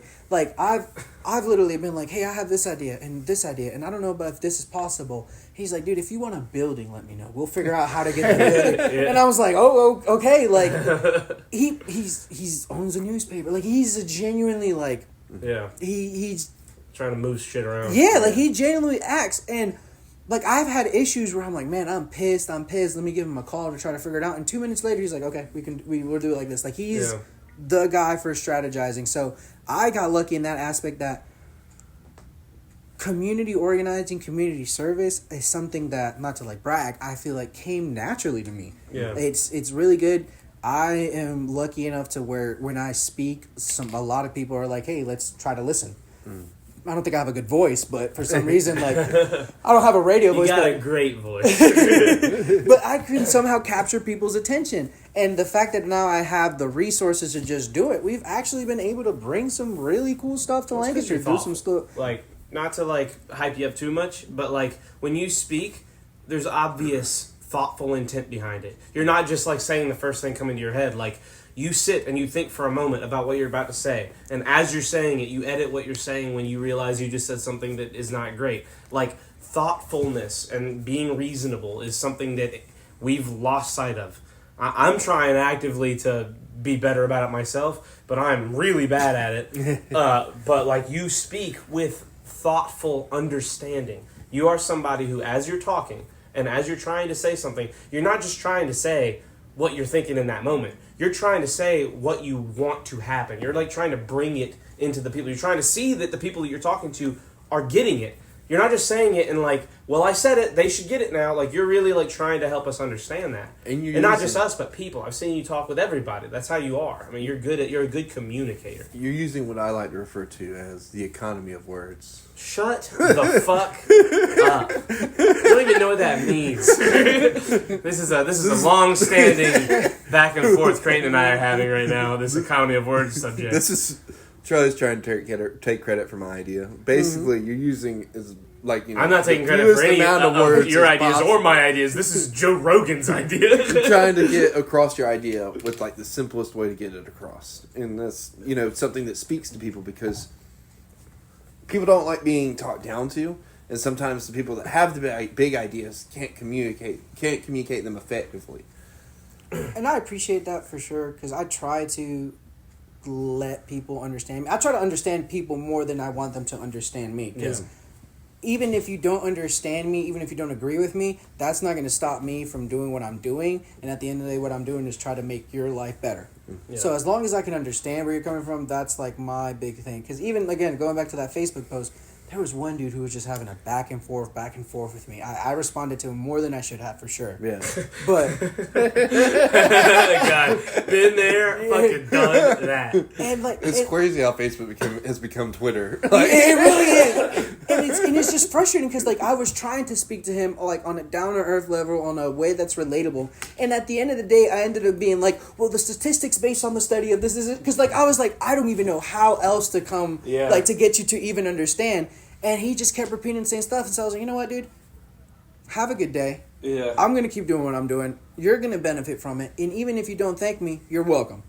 Like, and that's just where I had to leave it at. 'Cause, oh my God, dude, some of these people. Yeah. Jesus Christ. And then you got other people that, like, will be on your side about things, but then, like, go way too hard in the paint. Yeah. And, like, be like, well, this person's a rapist, and this person does this, and this person does that. And it's like, you know, whoa, okay. We're talking about local politicians here that we don't really know that much about, and you got to dial it back some because you're going to get us in trouble for, you know, what's the word I'm looking for? When you're saying you're accusing people of shit that you don't have any evidence to back them up. Defamation? Defamation, yeah. Yeah. Well, that's less that you don't have evidence and more that you're, like, making them look bad publicly. Yeah. Well, there's a bad specific at the definition of situation that I'm defamation. thinking of with the lady that goes after a lot of teachers.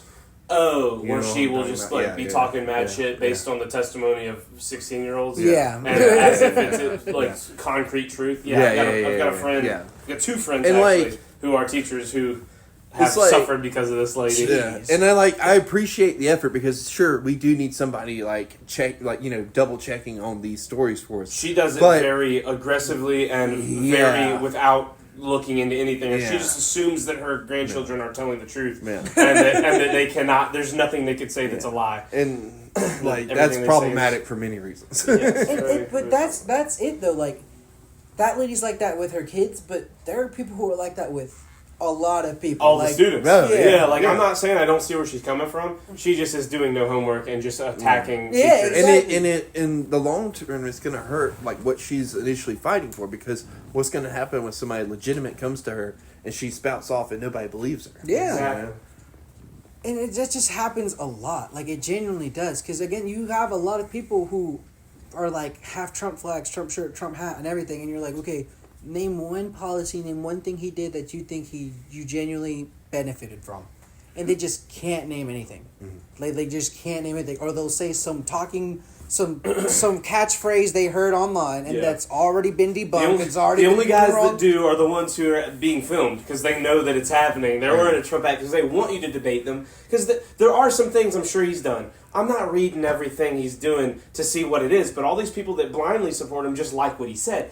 If you like what he said, just say that. Right. But don't sit and pretend you know the policies he's done. Exactly. And like on the flip side of that, if you know, not that I don't think there wasn't a lot of merch for Biden, but Yeah. say you were wearing a Biden hat, like you got to know what he's doing to rep Yeah. the thing. Like it works both ways. Granted, the Trump people wear way more crazy shit, Yeah. and don't know what is what Also, is up. Trump merch in and of itself is just out of hand.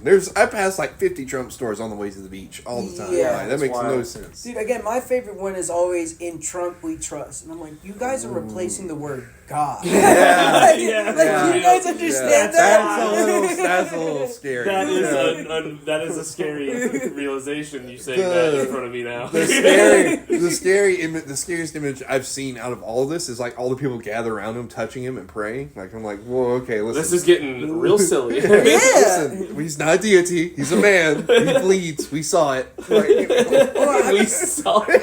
He bleeds and we saw it. Have you seen that video? Have you seen that video of that mega church where it's a woman painting and she's like just flapping her arms around And then she flips it over and it's Trump. It's Trump. Yeah. that's kind of crazy. And We should the- be praying to her. and Yeah, the church Jesus, people are like Jesus, more God. sobbing. They're like, yeah. Oh, okay, that's too much. Jesus That's is too much. here. Honestly, I want to see her do that, like with my face. Just do it like this, and then like flip it over, and it's me. Right, like the only That's so person who should funny. be impressed by that should be like Trump himself. Like I'm impressed by the skill, but the only person who should be Yeah. like, is Trump himself. Like, if you made a portrait of me, I mean, look, I disagree there. I think if you paint Donald Trump upside down and flip it over, regardless of who you are, regardless of who the person is being represented, that is sick. that's what I'm saying. awesome. Like, Yeah, it would be cool, like, but yeah, I'm saying, cool. if she did it of me, you know, like we're in Yeah. a room and they did it of me, "Oh, like shit." I'm gonna be hype as hell, and you guys are gonna be like, dude, that was fucking cool. But that's to the extent you're not gonna start sobbing. Yeah. Oh, yeah. I don't know. Charlie I might mean- sob if he saw himself painted like that. I don't know. I'd probably cry if I saw either you painted like that. I get emotional with art awards. It's like that scene. From That's It's Always us. Sunny. Yeah, that's us. We're That's just because you're autistic. you're. I was gonna say the homie, but Artistically autistic. It's like that scene from It's Always Sunny where Frank's like, I get it. Exactly. Okay, hold on. Let's pull back from that. We got a little silly. Wait. I had something I wanted to bring up because Okay. like the whole You like do your worshiping Trump thing. I've been watching the show recently called The Righteous Gemstones. okay. Very much in the same vein of like, you know, false prophets and It's that about a kind of deal. family who run a mega church. Yeah. It's Danny McBride, John Goodman. Like, it's an unbelievable It's cast. a crazy. I haven't watched it great yet, show. but I'm very It's What is it incredible. on? It's on Max. Okay. Okay. I have But it's Max. incredible. It's so funny. The very first scene, they're arguing about how they baptize people in a wave pool, and the wave pool turns on by accident. That's But unbelievable. it That's so reminds me of like the whole false prophet thing, and like the whole show is basically them just being humbled and actually like, you know, because they do believe in God, but it's more or less like it's how they also make money, and so like they're being humbled into like their actual beliefs. So, but anyways, it's a great show. Check it out. Danny McBride, John Goodman. Anyways, you Walton said who that Goggins. is. Walton Goggins, fantastic. He's the best part. He's baby boy. What's his name? I haven't seen it. Uncle Baby Billy. That's his name. Uncle Baby Billy? Yeah. Cool baby, baby. I'm watching Yeah, that. this is. Not to change the subject too harshly, but season 2 of The Last of Us started last night. I was very... Do you know anything about The Last of Us? Are you a fan? I played the game, but Okay. I haven't seen the Both? show. Both games? Yeah, I played both. Yeah. Okay. Well, the second one, my older brother, who's like 9 years older than me, I saw him play like frame by frame. But you saw the whole Yeah, thing. exactly. You I'm know what aware. happened. Yeah, I'm aware. So... It's like you lived it. Exactly. I really love the Last of Us 1 and 2 as one story is my favorite thing in fiction. It's my favorite story, like fiction thing. It's really well Book, written. show, movie, Yeah. music. It's my favorite story, and I was really scared of what they would do with the content of the second game Right. as a show. Mainly because I suck The Last of Us's dick pretty hard. I love that a lot. I love the whole thing. The only thing I ever had any problem with, and saying I even have a problem is a huge stretch because it's really not even a problem. It's just the only critique I would ever give it. Right. The pace at which they tell the second game's story. The pacing is great, but the chopping up could have been done a little better. Right. And in the first episode of season 2 of the show, they're already addressing and fixing that. They're doing a very good job Heck yeah. So of you understanding the motivations of certain characters and understanding why things are happening at the speed at which they're happening. In one episode, they've already done now, and they're changing stuff, but they're Right. changing stuff you don't care about them changing. Right. Because that's the best thing about the first season. Like the Bill and Frank episode in the first season of the show is it's the best episode, and it's the only thing that is not basically a carbon copy of the video game. Right. And I just love when that actually happens when they're like, okay, we need to actually make this better. Because you only benefit from that. Like, Yeah. the fan base gets better, the show is better, rating, money, all of it's All better. of it. And that's all I want to say. I don't want to get too into The Last of Us because I could talk about it for hours. I love that franchise, and I love that whole thing. Great first episode, great show, great game. That's all I have to say about The Last of Us. You guys should start like a review channel at some point. So I'm actually, I'll go ahead and bring that up with Creighton right now since we're on the podcast and it's kind of naturally gotten here. Creighton, are you here and are you listening? He's not. We lost him. He's not? He's Okay. talking to Caitlin. Let's Okay. give him a second. Let's. My friend Nathan is in film school and Okay. wants to start a movie review podcast. I'm sorry. Hey. I was looking for drugs. Nice. Allergy still medicine looking for 'em? and headache medicine. Are you still looking for 'em? No, I found them. Okay, cool. First, right. So are you ready to converse some more? Yes, give me 1 second. Okay, your second is extended. It is still a second. We're still in that second. A long second, man. This is a long second. All right, sorry. Nathan wants to do a movie review channel With us? With you, me Oh, and you. just me? Oh no, me and you. Oh. Me and you. He wanted it to be me and him, but I was like, "What about Creighton as the person who's definitely not going to see I'm the the movie?" like. What about? Oh damn! All right. No. I said you're going to be the like other. Me and Nathan have very different perspectives on what we see in film. We both are big movie dorks, but we see different things. He's seeing it from like the critique aspect. I'm seeing it from what is the message, what is the theme, what are they trying to get across, and you would be seeing it as the Transformers DC nerd that you are, loving all the fun shit. And I was like, the three of us in a room having a podcast about a specific movie each week would be really fun. Yeah. And Alejandro was literally saying, you guys should do a movie review. Yeah, honestly, I feel like at this point, with all the people we've been having on, that we're like doing people reviews almost. So Yeah, like, why don't we review? Yeah, this whole thing's been a review on Alejandro. No, he's been doing great though. Like, Hey, 9.7 out of 10. Yeah. 9.7. Yeah, I'll take it. Yeah, I'm just He's saying, one the of- glasses could be better. Other than that, you're basically batting 100. He's one of those teachers that doesn't give out tens or whatever. Yeah, I never. There's always room for improvement. Yeah, exactly. God, You can always do worst, better. The worst. Those are the worst. Yeah. I saw a reel about one of those. Those teachers made Asian kids crazy. They were so mad. My favorite English teacher just accepted that about me. Like, I'm going to give you my best because I suck at grammar.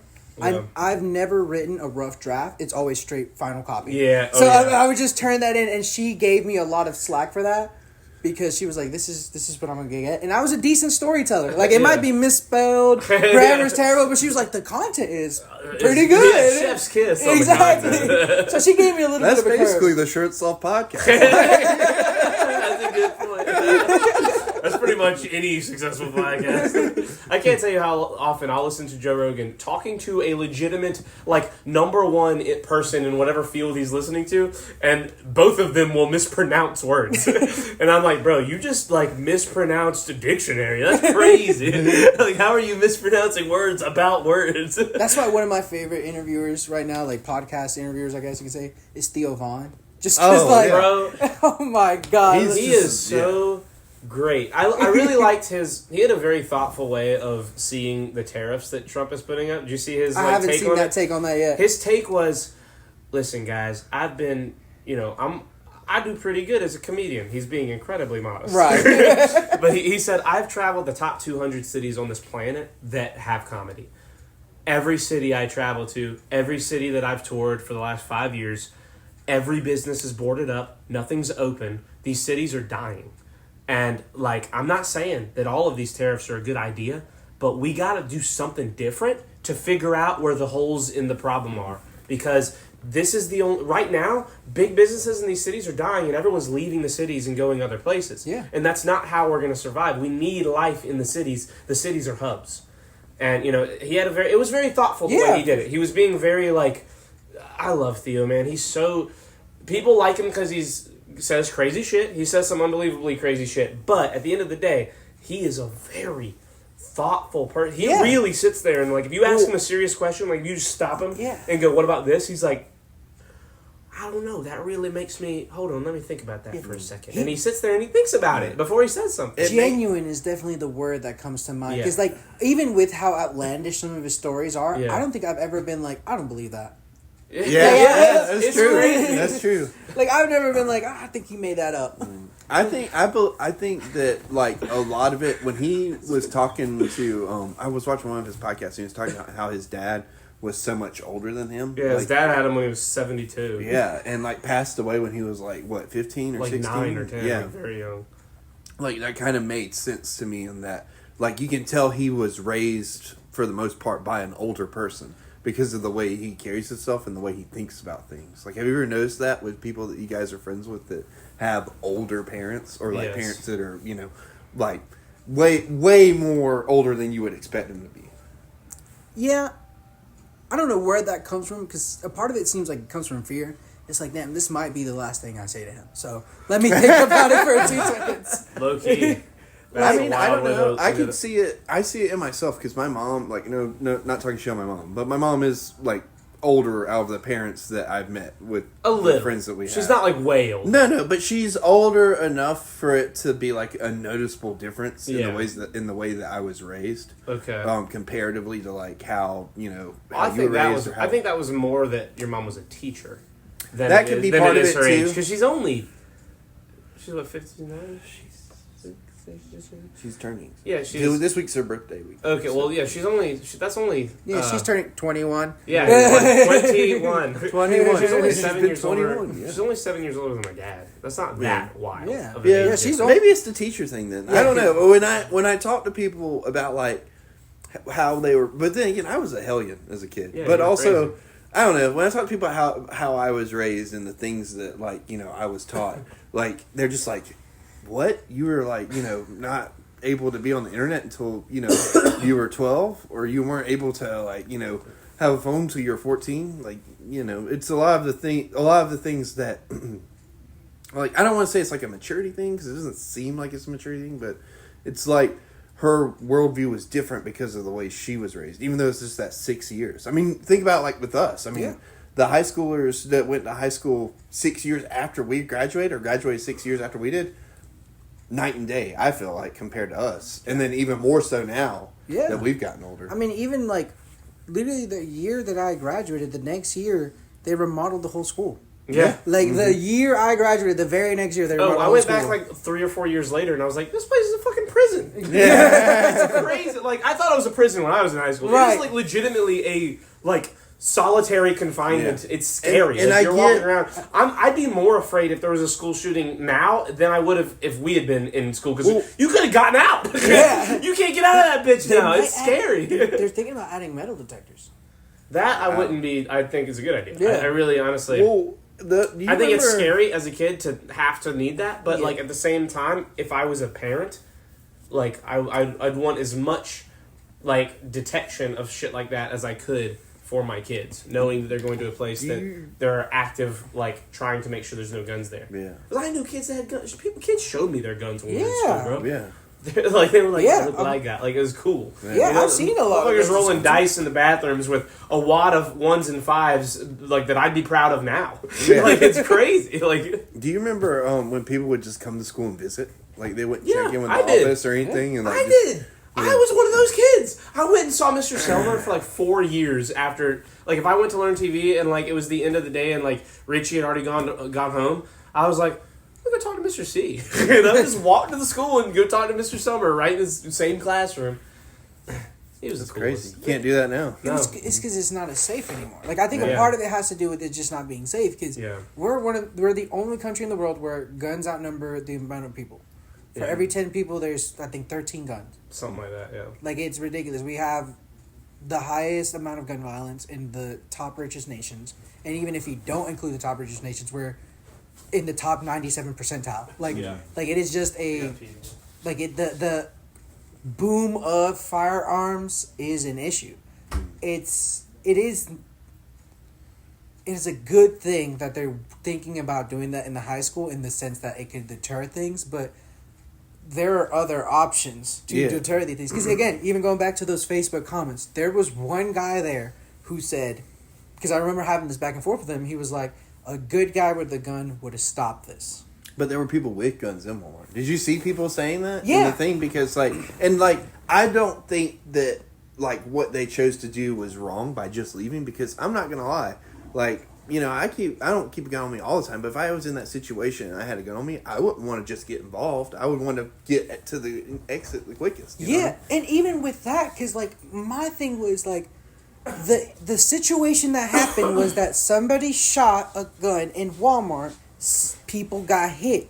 Mm-hmm. And your solution is somebody else should have shot a gun in Walmart and somebody would have gotten hit. Yeah. How is that a solution? Yeah. And it's like that gun's there. Like if you're keeping it on your person, it's supposed to be a last resort. Yeah. Like, if you're up against the wall and you have no other options, that's when you go for that. And I think the people that were there in Walmart that day with guns on them made the smart decision 100%. Of leaving the building instead of trying to involve themselves in whatever situation that they didn't even know who the good guy or the bad guy was. Exactly. Well, because the problem is some of these guys with guns on their person are waiting for that moment to happen. There's some good old boy out there who... Now, don't get me wrong, there's a lot of good old boys who are just that. Good old boys. They're the ones that Creighton's talking about, who left. They're the ones that, they are only going to wait until that last moment. But there's some good old boys that are just waiting for a reason to shoot there's some somebody. of them that were like, I wish I would have been in that Walmart. If I would have been there, I would have killed that kid on sight. And it's like... And the as crazy as it's gonna sound, these aren't people that are thinking that because these kids were black either.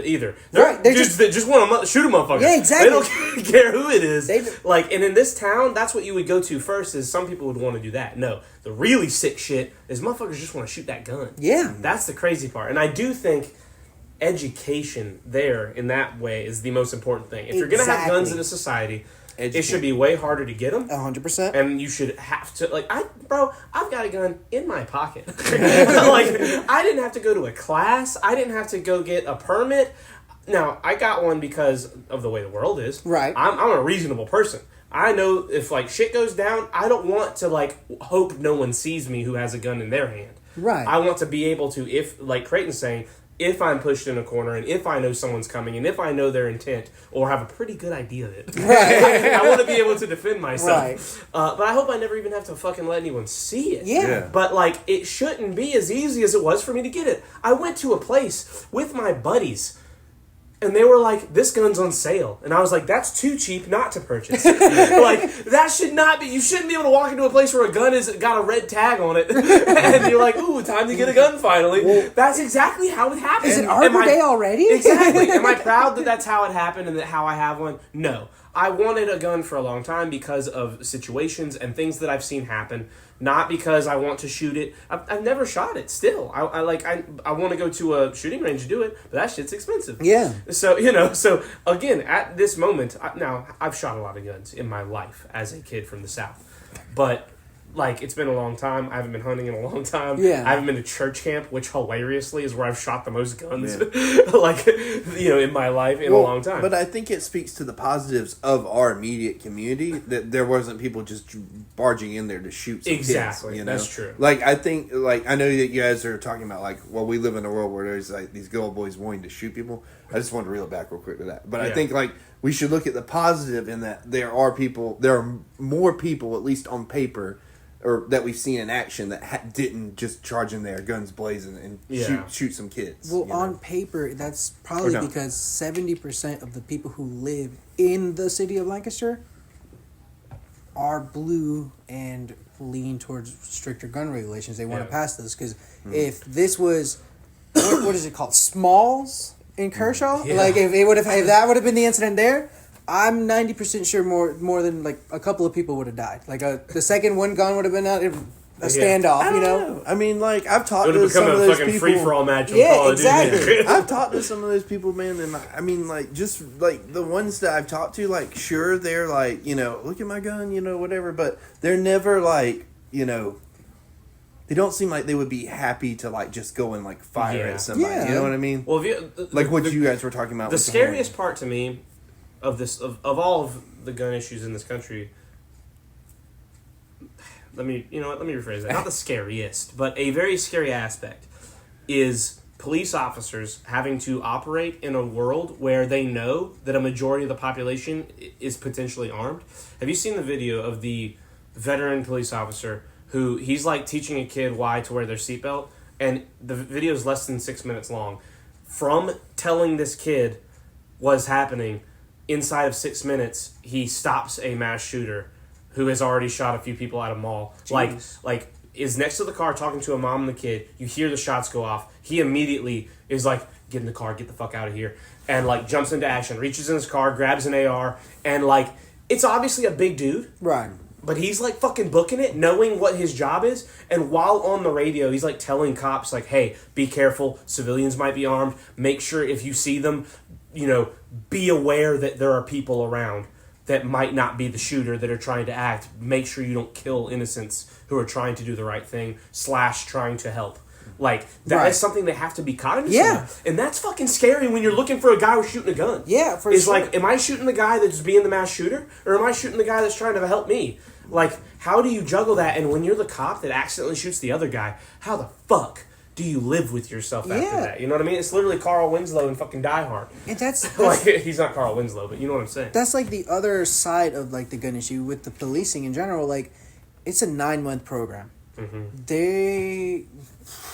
Is that enough? There definitely should be to be a police officer. Yeah, to be a police officer for sure. There needs to be more training, and more importantly, there should be other resources for stuff like that. Like, granted, with the shooter, there's not really much you can do but eliminate the threat. Yeah. But a lot of shooters, it's not their first instance. A lot of shooters, there's something that was in the background that if we had proper avenues of mental health, just health in general, healthcare, it could have been avoided. Well, we've talked about that before on here because we've had some run-in with cops where it's like sometimes they're like fantastic and amazing and like talk to you as if like they've known you your whole life, and other times they just get in your face and yell at you for no reason, and it's like, Well, the worst part about the police here specifically, and really everywhere, but like I've seen it here firsthand, they have quotas. Yeah, They have to make arrests. Like, that's ridiculous. / write tickets. Like, the job is, protect. Yeah. And they have quotas because that's how their departments make money. Why do is they writing have tickets quotas? To make justify money. their funding. To what? To justify their funding. Yeah, exactly. What's the point of having... Well, not justify their funding, literally make their money. But what I'm saying is, like, what's the point of hiring 20 police officers if you only arrest, like, enough people to justify 5? Sure. You see what I'm saying? Yeah. Like, so it's not, like, I mean, I'm sure their money probably depends on it. I don't know the inner workings of the police mechanism. Well, I'm just saying if you were looking at it... It comes down to certain laws. As long as it's a non-violent crime, if you have the money to pay the ticket, why would you ever follow the law in the first place? If you don't care. I mean, that's what corporations do. That's literally Like, corporate, yeah. We don't litter when we're driving down the street because you can get a ticket, Yeah. a $200 fine, and again, for most of us, that's But Danny Duncan doesn't give a fuck. a big day. But then you have corporations who dump sewage, who hire illegal immigrants and then call ICE themselves to come get these illegal immigrants because all they have to do is pay the fine. That's just the cost of doing business. That's just something they factored in there. Like, our profits are $3 billion. If we do this shitty thing, it's only going to be 2.9. It only costs $1.9 billion. Exactly. Yeah, so we're still making $1 billion on this Exactly. thing, even though we're breaking the law and we don't give a fuck. And when it comes to those fines, people don't have an issue Don't with even it. get me People started on Big Pharma, man. I'll go nuts tonight.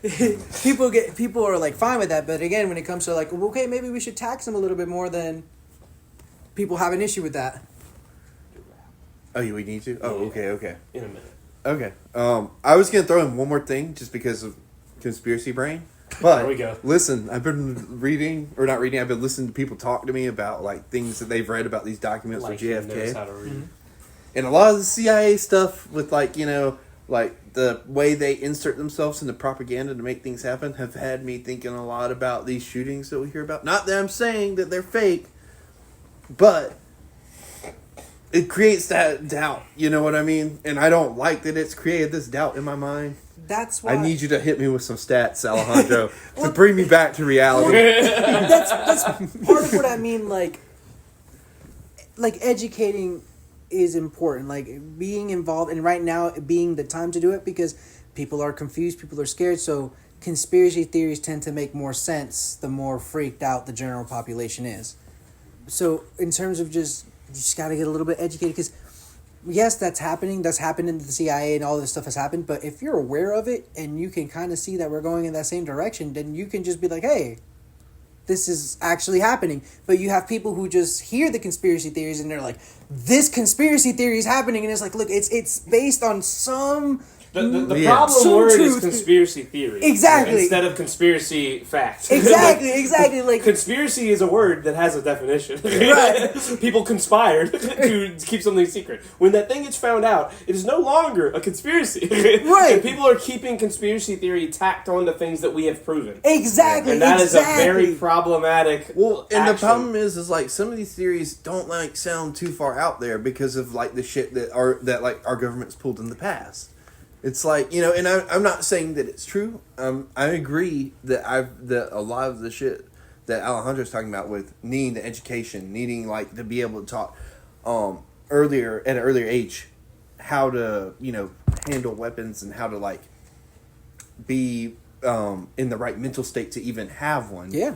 Like the barriers need to be higher. Yeah, for sure. Because even just the education on safety, for veterans, having a lock on your gun, even though it takes 5 seconds to remove the lock, has saved thousands, if not millions of lives.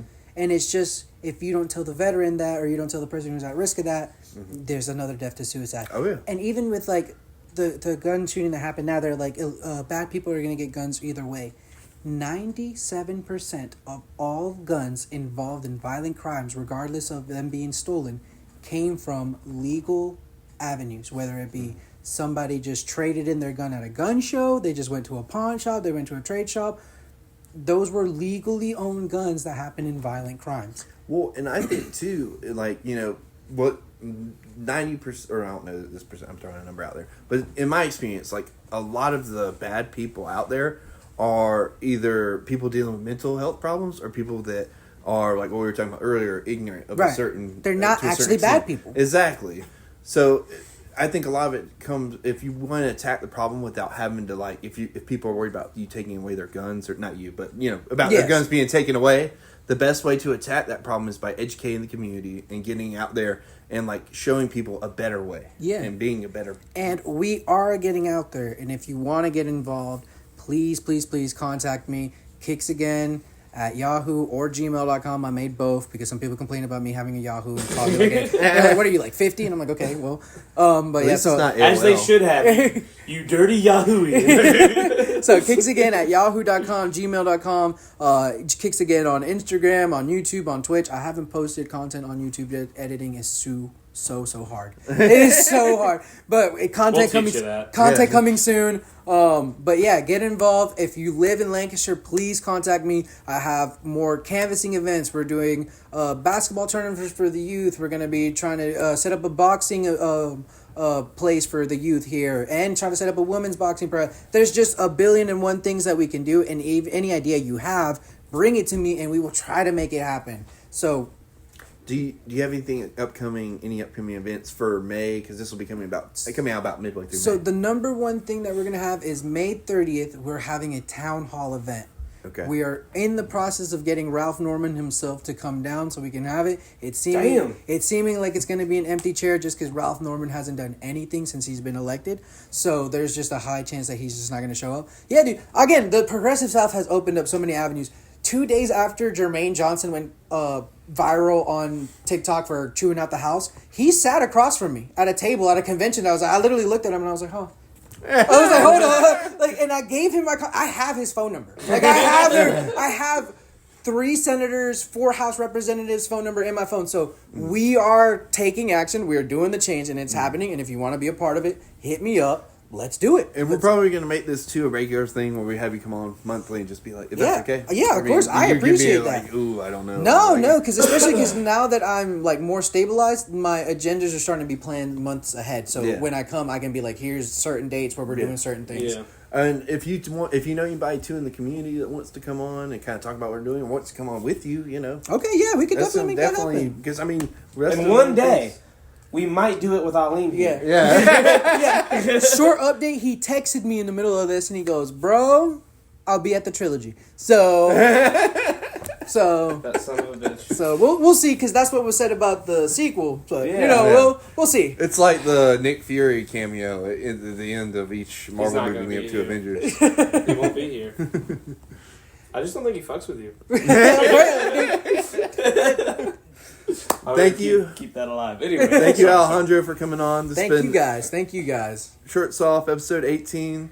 Kiks Again on YouTube, Instagram, the Yahoo, Gmail, everything. AOL, probably not. No. Okay. No, AOL doesn't work anymore. For Charlie, I'm Creighton. Have a nice night.